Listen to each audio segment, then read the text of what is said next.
மாவீரன் பொல்லான் தன்னுடைய வாளால் எதிரிகளை வீழ்த்திய பூமியில இருந்து பேசுகிறேன். மாவீரன் ஒண்டி வீரன் தன்னுடைய வாளால் எதிரிகளை எதிர்த்தாரே அந்த பூமியில இருந்து வந்து பேசுகிறேன்.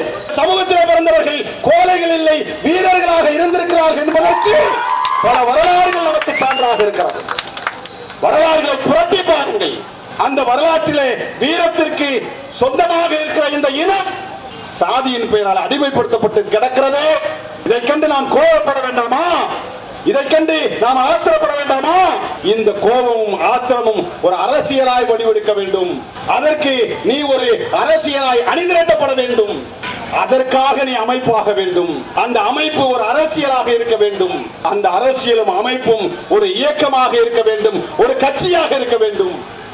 எனவேதான் மான உணர்ச்சி இருக்கிற இளைஞர்கள், சூடு சொரணை இருக்கிற இளைஞர்கள் சக்கிலியனாக இருப்பதை விட, பட்டியல் சாதிக்காரனாக இருப்பதை விட நீ புலியாக நெஞ்சிலே தோளில் நிமிர்ந்தது. உன்னை அடித்தவனிடத்தில் கெஞ்சாதே, என்னை அடித்து விட்டான் என்று புலம்பாதே.